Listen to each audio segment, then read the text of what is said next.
Greetings to you, friends, in the matchless and esteemed name of Jesus.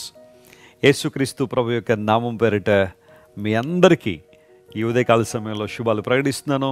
Good morning everyone. ప్రతిరోజు మనం దేవుని వాగ్దానాన్ని ధ్యానం చేస్తున్నాము. పరిశుద్ధ గ్రంథంలోంచి ఒక్కొక్క వాగ్దానాన్ని మనం నేర్చుకుంటున్నప్పుడు, వింటున్నప్పుడు పరిశుద్ధాత్మ దేవుడు గొప్ప ధైర్యాన్ని, బలాన్ని మనందరికీ ఆయన అనుగ్రహిస్తూ ఉన్నారు. నా మట్టుకు నేను దేవుని వాగ్దానాలు ధ్యానం చేయడం వల్ల ఆధ్యాత్మికంగా చాలా బలాన్ని పొందుకుంటూ ఉన్నాను. మీ జీవితాల్లో దేవుడు ఎల్లప్పుడూ గొప్ప కార్యాలు జరిగించాలని, బలమైన మహిమతో మీరందరూ నింపబడి ఈ కడవరి దినాల్లో ప్రభు కొరకు సాక్షులుగా మీరందరూ జీవించాలని మీకోసం ఎల్లప్పుడూ బలంగా ప్రార్థన చేస్తున్నాను. క్రైస్ట్ వర్షిప్ సెంటర్లో మరియు జాన్ వెస్లీ ఇంటర్నేషనల్ మినిస్ట్రీస్లో ప్రేయర్ పార్ట్నర్స్ చాలామంది ఉన్నారు ప్రపంచవ్యాప్తంగా. వారందరూ కూడా ఆన్లైన్ ఫ్యామిలీలో ఉన్న మీ అందరి కోసం పట్టుదలగా ప్రార్థన చేస్తున్నారు. ప్రభు మిమ్మల్ని అందరినీ దీవించాలని పట్టుదలగా నేను కూడా మీకోసం ప్రార్థన చేస్తున్నాను. దేవుని వాగ్దానాన్ని చదువుకుందాం. ఈరోజు 37వ కీర్తన 11వ వచనాన్ని చదువుకుందామా? Psalm 37 and verse 11.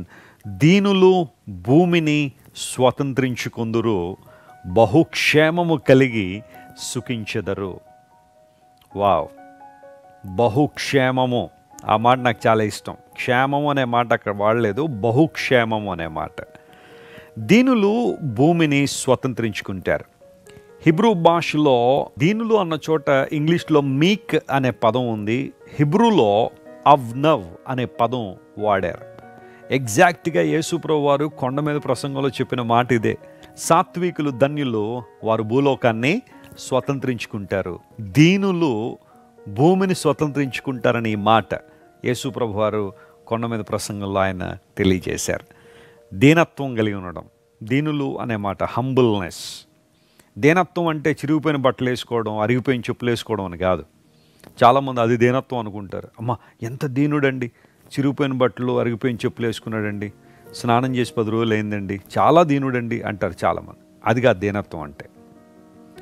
దీనత్వం అంటే ఆధ్యాత్మిక అనుభవాలకు సంబంధించింది. దేవుని మహిమపరచడం, ఆయన్ని హెచ్చించడం, ఆయన్ని ఘనపరచడం, ప్రతి విషయంలో కూడా దేవునికి మెప్పు రావాలని తహతహలాడడం.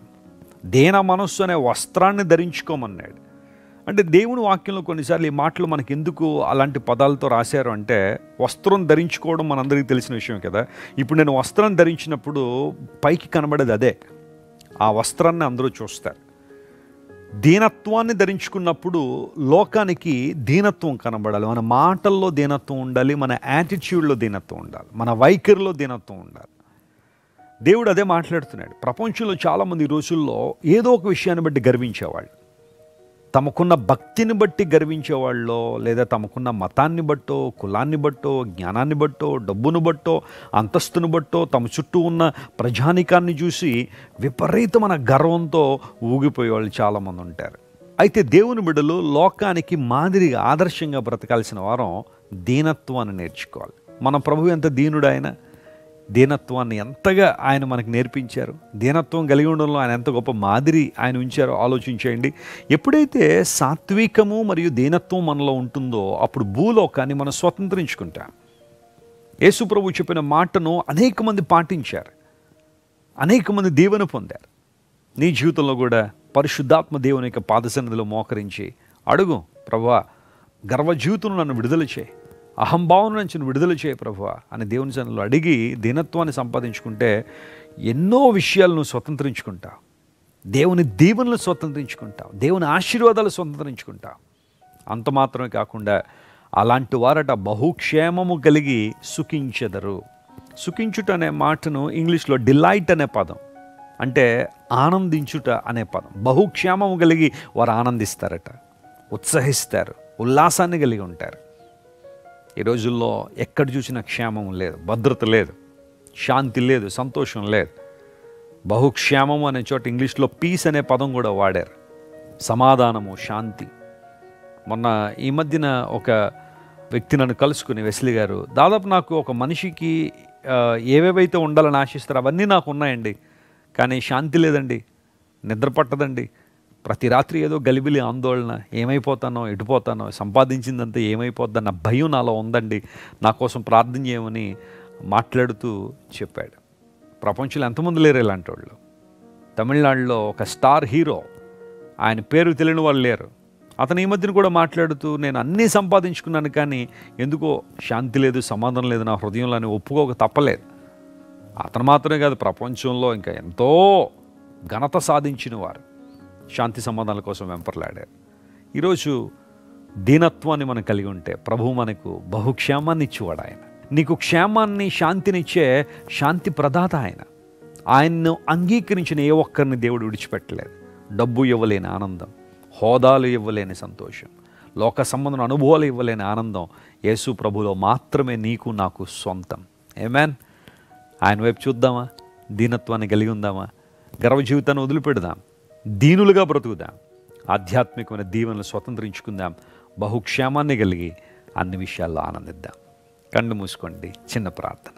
ప్రేమగల తండ్రి, దీనులను ఒకవేళ లోకం నిర్లక్ష్య పెట్టచ్చేమో, దీనత్వం కలిగిన వారిని లోకం తక్కువగా అంచనా వేయచ్చేమో, కానీ అలాంటి వారిని నువ్వు దీవించే దేవుడు గనుక నీకు స్తోత్రాలు. వారికి బహుక్షేమాన్ని ఇస్తానని వాగ్దానం చేశావు. అంత మాత్రం కాకుండా వారు అన్ని విషయాల్లో ఆనందిస్తారని వాగ్దానం చేశావు. ఈ వాగ్దానం వారి పట్ల నెరవేర్చండి, అద్భుతాలు చేయండి. ఘనత, మహిమ నీకు మాత్రమే చెల్లిస్తూ ఈ రోజంతట్లో మా ప్రియులకు కావాల్సిన కృపద ఇచ్చండి. అనారోగ్యంతో ఉన్న వారికి స్వస్థత ఇవ్వండి. వేదంలో ఉన్న వారు లేవనెత్తండి. ఆర్థికంగా చితికిపోయిన వారిని లేవనెత్తి నీ మహిమ కొరకు నిలబెట్టండి.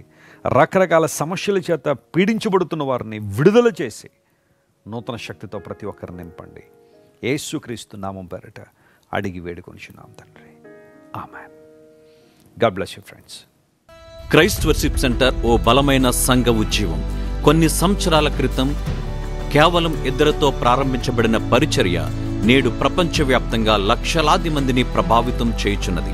రాజమండ్రి, సికింద్రాబాద్, బెంగళూరు, చెన్నై, నెల్లూరు, దుబాయ్, బహ్రైన్, కరీంనగర్, విశాఖపట్నం, గద్వాల్, కొవ్వూరు, మలకపల్లి, శ్రీలంక, భూటాన్, అడ్డతీగల, పాలమూరు, మచిలీపట్నం, ఇందిరానగర్లతో పాటు అనేక గ్రామాల్లో క్రైస్ట్ వర్షిప్ సెంటర్ ఆరాధనలు జరుగుచున్నవి. వాక్య సంబంధమైన ఉద్యమంలో, పరిశుద్ధాత్మ సంరక్షణలో కొనసాగాలనుకునే ప్రతి ఒక్కరికి మా ప్రేమపూర్వక ఆహ్వానాన్ని అందిస్తున్నాము. రండి, ఆత్మతో సత్యముతో ప్రభువైన యేసుక్రీస్తును ఆరాధిద్దాం.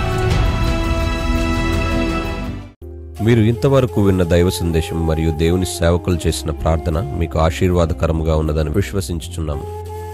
ఈ సందేశాన్ని మీ స్నేహితులకు, బంధువులకు షేర్ చేయండి. మీకు ఏదైనా ప్రార్థన అవసరత ఉన్నచో మా ఫోన్ నంబర్లకు కాల్ చేయండి. దేవుడు మిమ్మల్ని ప్రేరేపిస్తే విశ్వాసంతో సాగుచున్న ఈ పరిచర్యను ప్రోత్సహించండి.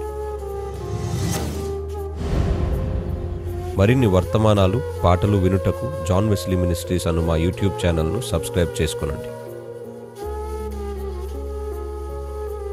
ప్రభువైన యేసుక్రీస్తు కృప మీకు తోడైండును గాక.